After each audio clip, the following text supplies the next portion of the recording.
If you're planning your very first international trip, there's one question that causes more confusion than almost anything else.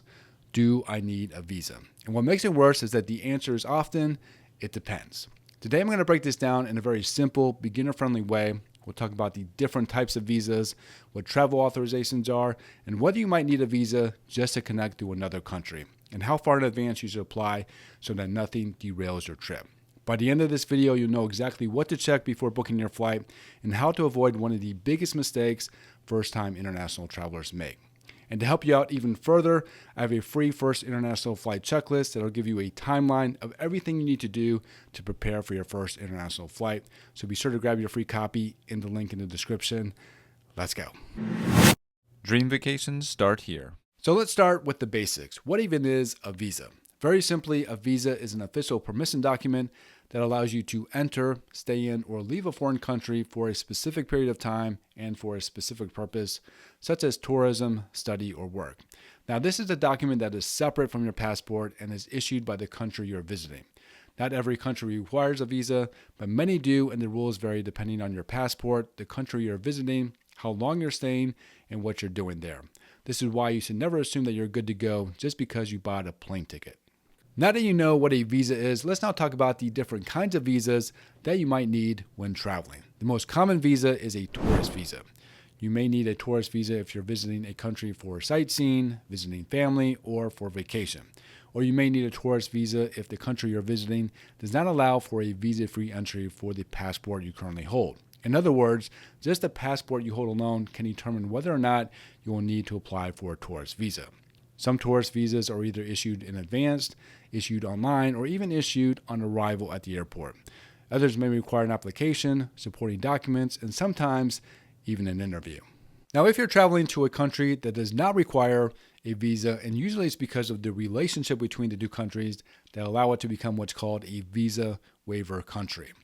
That does not necessarily mean that you are free and clear of any required documents to enter that country. Something that has been developing over the years is what's called a travel authorization. And this is where many beginners get confused. Some countries don't require a traditional visa, but do require a travel authorization. So what is a travel authorization and how is it different from a visa? A travel authorization is an electronic pre-screening for travel into a visa waiver country. This is usually for quicker, shorter trips of usually 90 days or less.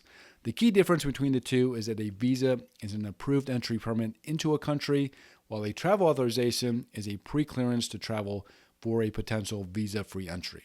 The U.S. has had a travel authorization to enter for quite some time now, which is called the ESTA or ESTA, but other countries such as Canada, Australia, New Zealand, and more recently, the United Kingdom have established travel authorizations if you're coming from a visa waiver country. And soon coming later in 2026, the European Union will have its own travel authorization to be able to enter.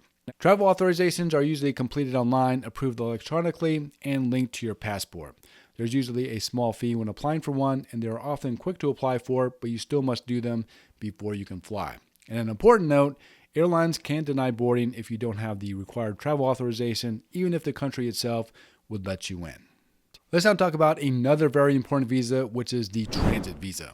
This is one of the most overlooked mistakes first-time international travelers make. You may need a transit visa if you're connecting to another country, even if you're not leaving the airport, and even if it's just for a few hours. Some countries will require a transit visa based on your passport, which airport you're transitioning through, and whether you change terminals. So while you may not need a visa for your final destination, you may need one just to connect to another country. So how do you even begin to find out if you'll need a visa or travel authorization for your first international flight? Well, if you're from the US, a good site to use is the State Department's website. Just go to travel.state.gov, click on international travel, and select your destination. It's going to give you the travel advisories for that country, and then if you scroll down a little bit, it'll give you the travel requirements to be able to enter the country, including visas, vaccinations, and valid passport requirements. And then down a little bit further will be the official links to apply for either a visa or travel authorization for that country. Never click links or take the information you see on blogs or social media posts. You want to be on the official government websites when applying for any travel documents. The next place to look is the official government or embassy website of the country you are visiting. They will usually have visa information to help you determine if you'll need one when visiting their country. Most airlines will also have information on what documents you will need, but only after you have booked your flight. And lastly, the website Serpa is a good resource to use to see what visas, including transit visas, that may be required for your trip. But just know I have never used their services for obtaining visas, so I can't vouch for them, but their general search for visa requirements is fairly accurate. How early should you apply for a visa? Timing matters a lot. Here's a simple rule of thumb for first-time travelers. For travel authorizations, apply as soon as flights are booked. For tourist visas, apply 1 to 3 months in advance. And for more complex visas, apply as early as possible. Never wait until the week before your trip or after you have paid for non-refundable flights. Processing times can change and delays are common. Here are a few final tips that will save you some stress. Number 1, make sure your passport meets the validity requirements. Most countries do require that your passport is valid for at least 6 months beyond your travel dates. Number 2, double check entry rules before booking flights to make sure you know what is required and how long it will take to obtain all the legal documents to enter a country. Number 3, use official government sources only when applying for a visa or travel authorization. Number 4, print or download visa approvals as a backup. And number 5, don't assume visa-free means no paperwork.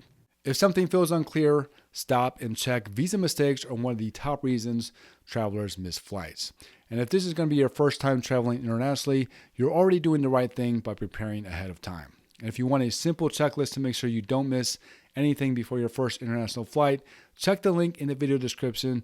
And if this video has helped you, give it a like, consider subscribing to get more beginner-friendly travel tips. And let me know in the comments where you're traveling for your first international trip. Thank you so much for watching this one. Safe travels, and I look forward to seeing you again in a future video.